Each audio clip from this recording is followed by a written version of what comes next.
আসসালামু আলাইকুম। সংবাদে আপনাদের সবাইকে স্বাগত জানাচ্ছি। আমি ফিরোজ তোহা। শুরুতেই আরবে কেবলস সংবাদ শিরোনাম জানিয়ে দেব সর্বশেষ গুরুত্বপূর্ণ আপডেট সংবাদ। শুরুতে শিরোনাম। ঈদের দিন জিয়ার কবর জিয়ারত এবং বিএনপি চেয়ারপারসন বেগম খালেদা জিয়ার সঙ্গে দেখা করবেন বিএনপি নেতারা। এরপর জানিয়ে দেব আওয়ামী লীগের পৃথিবী ছোট হয়ে এসছে বললেন সাইফুল হক। জানাবো সাগরে মিয়ানমারের ৩ যুদ্ধজাহাজ সেন্ট মার্টিনে আতঙ্ক। মিয়ানমারের রাখাইন রাজ্যে মর্টার শেল এবং গ্রেনেড বিস্ফোরণের শব্দে কাঁপছে কক্সেস বাজারের টেকনাফ এবং সেন্ট মার্টিনের সীমান্ত এলাকা।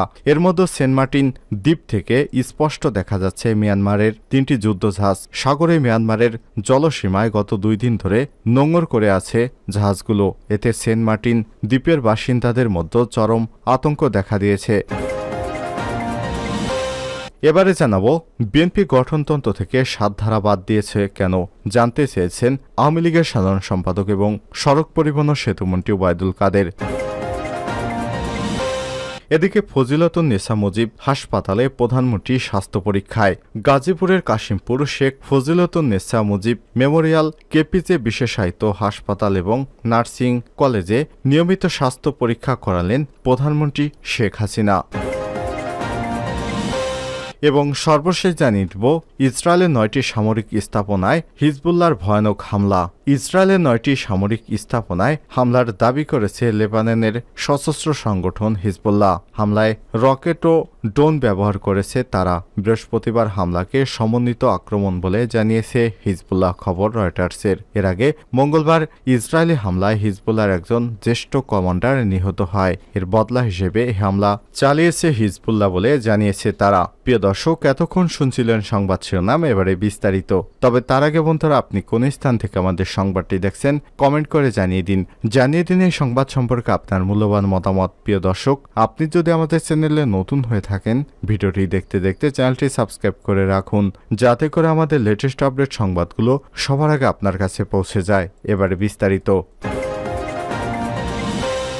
ঈদের দিন জিয়ার কবর জিয়ারত এবং খালেদা জিয়ার সঙ্গে দেখা করবেন বিএনপির নেতারা। পবিত্র ঈদুল আজহা দিন দলের প্রতিষ্ঠাতা সাবেক প্রেসিডেন্ট জিয়াউর রহমানের কবর জিয়ারত করবেন বিএনপির জাতীয় স্থায়ী কমিটির সদস্যরা এবং কেন্দ্রীয় নেতাকর্মীরা। আর রাতে দলের স্থায়ী কমিটির সদস্যরা গুলশানের বাসায় ফিরোজায় বিএনপি চেয়ারপারসন বেগম খালেদা জিয়ার সঙ্গে মতবিনিময় সভা করবেন বলে জানা গেছে। ২০১৮ সালের ৮ই ফেব্রুয়ারি দুর্নীতি মামলার রায়ে খালেদা জিয়া কারাগারে যার পর থেকে দলের মহাসচিব সহ স্থানীয় কমিটির সদস্যরা প্রতিনিধিতার সঙ্গে শুভেচ্ছা বিনিময় করতে গুলশানের বাসায় যান। বিএনপির মিডিয়া সেলের সদস্য সাইরুল কবির খান এসব তথ্য জানিয়েছেন। তিনি জানান, বিএনপি চেয়ারপারসন বেগম খালেদা জিয়ার সঙ্গে রাত ৮:৩০টার দিকে বিএনপির জাতীয় স্থায়ী কমিটির সদস্যরা শুভেচ্ছা বিনিময় করবেন। এর আগে বেলা 11:30টায় জিয়াউর রহমানের কবর জিয়ারত করবেন তারা। এদিকে বিএনপির মহাসচিব মির্জা ফখরুল ইসলাম আলমগীর এবার ঈদের নামাজ আদায় করবেন ঠাকুরগাঁও নিজ নির্বাচনী এলাকায়। সেখানে ঈদে স্থানীয় নেতাকর্মী এবং সাধারণ জনগণের সঙ্গে শুভেচ্ছা বিনিময় করবেন তিনি। দলটির স্থায়ী কমিটির সদস্য গয়েশ্বরচন্দ্র রায় নিজ এলাকা কেরানীগঞ্জে ঈদ করবেন। এছাড়াও বিএনপির স্থায়ী কমিটির সদস্য ড খন্দকার মোশারেফ হোসেন, ব্যারিস্টার জমিরুদ্দিন সরকার, মির্জা আব্বাস, নজরুল ইসলাম খান এবং বেগম সেলিমা রহমান ঢাকায় ঈদের নামাজ আদায় করবেন। বিএনপির স্থায়ী কমিটির সদস্য ব্যারিস্টার রফিকুল ইসলাম মিয়া অসুস্থতার কারণে বাসায় চিকিৎসাধীন অবস্থায় রয়েছেন। আর স্থায়ী কমিটির ড আব্দুল মঈন খান, আমির খসরু মাহমুদ চৌধুরী যুক্তরাষ্ট্রে রয়েছে এবং সালাউদ্দিন আহমেদ ও ইকবাল হাসান মাহমুদ টুকু দেশের বাইরে রয়েছেন। আওয়ামী লীগের পৃথিবী ছোট হয়ে এসেছে সাইফুল হক। ক্ষমতাসীন আওয়ামী লীগের পৃথিবী ছোট হয়ে এসেছে বলে মন্তব্য করেছেন বিপ্লবী ওয়ার্কার্স পার্টির সাধারণ সম্পাদক সাইফুল হক। বিপ্লবী ওয়ার্কার্স পার্টির ২০তম প্রতিষ্ঠাবার্ষিকী উপলক্ষে শুক্রবার ১৪ জুন কেন্দ্রীয় শহীদ মিনারে দলের এক সংক্ষিপ্ত সমাবেশে সব মন্তব্য করেন তিনি। সাইফুল হক বলেন, ৭৫ বছরে এসে আওয়ামী লীগের পৃথিবী একেবারে ছোট হয়ে এসেছে। প্রশাসনের শক্তি দিয়ে দেশ চালাতে গিয়ে মানুষের ভেতরে তাদের ক্ষমতা শেকড় আলগা হয়ে গেছে। জবরদস্তি করে ক্ষমতা টিকিয়ে রাখতে তারা মানুষের ভোটের অধিকারের বিরুদ্ধে অবস্থান নিয়েছে। যে কোনোভাবে ক্ষমতায় থাকতে গিয়ে তারা জোয়ারিদের মতো দেশ এবং জনগণকে বাজি ধরেছে। সবকিছু শেষ করার এক ধরনের পোড়ামাটি নীতি অবলম্বন করছে সরকার। তিনি আরো বলেন, দেশে জবাবদিহিতামূলক গণতান্ত্রিক কোনো সরকার না থাকায় বেনজির আজিজদের মতো আনারদের মতো অপরাধীদের জন্ম হতে পেরেছে।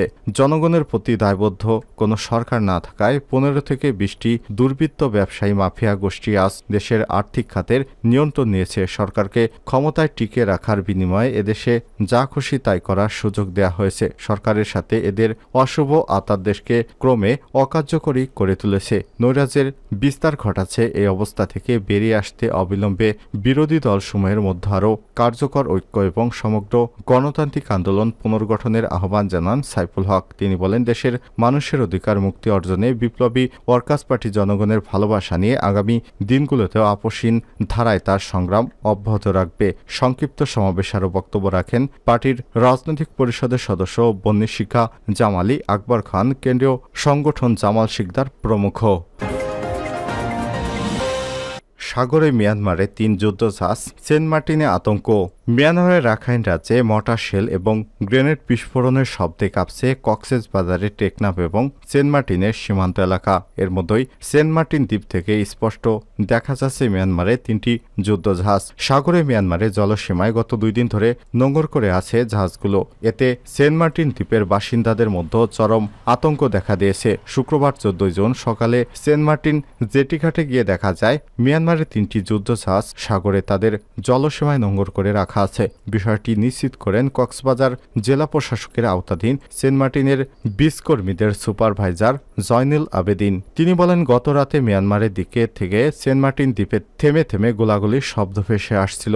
শুক্রবার সকাল থেকে জেটিঘাট থেকে মিয়ানমারের জলসীমায় দেখা যাচ্ছে দেশটির 3টি যুদ্ধজাহাজ নোঙর করে অবস্থান করছে। বিষয়টি জেলা প্রশাসককে জানানো হয়েছে। সেন্ট মার্টিন ইউনিয়ন পরিষদের চেয়ারম্যান মুজিবুর রহমান বলেন, এই যুদ্ধজাহাজ মিয়ানমারের জলসীমায় গত 2 দিন ধরে অবস্থান করছে। শুক্রবার সকালে সেন্ট মার্টিন জেটিঘাট থেকে জাহাজগুলো দেখতে পায় স্থানীয়রা। তিনি আরও উল্লেখ করে বলেন, মিয়ানমার সীমান্ত থেকে গত 3 বার বাংলাদেশি ট্রলার ও স্পিডবোট লক্ষ্য করে গুলি ছোড়ার ঘটনায় দ্বীপবাসীদের মতো আতঙ্ক বিরাজ করছে। এবার যুদ্ধজাহাজ দেখতে পায় নতুন করে আবারও আতঙ্ক সৃষ্টি হয়েছে। টেকনাফ উপজেলা নির্বাহী কর্মকর্তা ইউনো আদনান চৌধুরী জানান, সাগরে মিয়ানমারের অংশে যুদ্ধজাহাজ অবস্থান করায় আপাতত এই নৌপথ দিয়ে সেন্ট মার্টিন যাতায়াত বন্ধ রয়েছে। সার্ভিস ট্রলারগুলো বিকল্প পথে সেন্ট মার্টিন যাতায়াত করছে। সীমান্তে একাধিক সূত্র থেকে জানা যায়, টানা 3.5 মাস ধরে মিয়ানমারের সরকারি বাহিনীর সঙ্গে দেশটির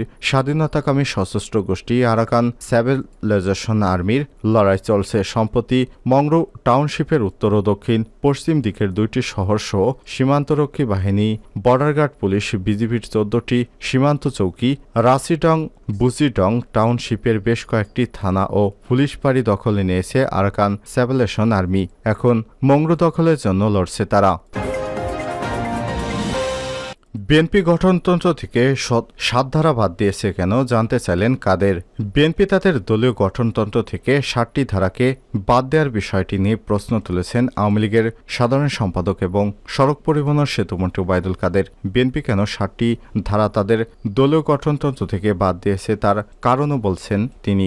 শুক্রবার সকালে রাজধানীর ধানমন্ডিস্থ আওয়ামী লীগ সভাপতি রাজনৈতিক কার্যালয়ে এক সংবাদ সম্মেলনে ওবায়দুল কাদের এসব প্রশ্ন তুলেন। 2018 সালে দলের গঠনতন্ত্রের সংশোধন আনে বিএনপি, তাতে দলীয় গঠনতন্ত্র থেকে 7 নম্বর ধারা বাদ দেওয়া হয়েছে বলে দল ভাঙার চেষ্টার হাতিয়ার হিসেবে ব্যবহার হতে পারে এই আশঙ্কায় ধারাটি বাদ দেওয়া হয়েছে বলে জানায় বিএনপি। সংশোধিত গঠনতন্ত্র নির্বাচন কমিশনেও ইসি জমা দিয়েছে দলটি। এ প্রসঙ্গেও টেনে আওয়ামী লীগের সাধারণ সম্পাদক বলেন, বিএনপির গঠনতন্ত্র থেকে 7 ধারা বাদ দিয়েছে। কারণ কি? কারণ ওই 7 ধারায় বলা আছে কোনো দণ্ডপ্রাপ্ত দুর্নীতিবাজ ব্যক্তি বিএনপির নেতা হতে পারবে না। এই ধারায় তারেক রহমান দোষী হয়ে যাচ্ছে, তাই তারেকের নির্দেশে মির্জা ফখরুল ইসলাম কলমের খোঁচায় এই ধারা বাদ দিয়েছেন। সড়ক পরিবহন ও সেতুমন্ত্রী কাদের বলেন, অস্ত্র দুর্নীতি মামলায় তারেক রহমানের সাজা হয়েছে, তার আর কত সাজা হবে? তার তো সাজা হয়েছে, এখন তাকে দেশে ফিরে এনে শাস্তি ভোগের ব্যবস্থা করতে হবে। প্রধানমন্ত্রী সে কথাই বলেছেন। আওয়ামী লীগের সাধারণ সম্পাদক বলেন, নির্বাচনে বিএনপি আসবে না। বিএনপি যদি নির্বাচনে আসতো তাহলে গতবারের 11 জাতীয় সংসদ নির্বাচনের মতো খারাপ ফলাফল সফল হতো না, এটাই আমি মনে করি। কারণ সার্বিক পরিস্থিতির কারণে অপোজিশনের বিরোধী দল একটা ভোট ছিল, কিন্তু তারেক রহমান মনে করেন যদি এই অবস্থার বিএনপি ভালো করে এটার সুফল তো আমি পাচ্ছি না, এখন তার অনুপস্থিতিতে অন্য কেউ নেতা হবে। ফখরুল সাহেব নিজেও তারেকের ধমকের উপর চলতে হয়। আওয়ামী লীগের যুগ্ম সাধারণ সম্পাদক আফম বাহাউদ্দিন নাসিম বলেন, সাংগঠনিক সম্পাদক বিএম মোজাম্মেল হক, মির্জা আজম, সুজিত রায় নন্দী, আফজাল হোসেন সহ বিভিন্ন পর্যায়ের নেতৃত্ববৃন্দ সংবাদ সম্মেলনে উপস্থিত ছিলেন।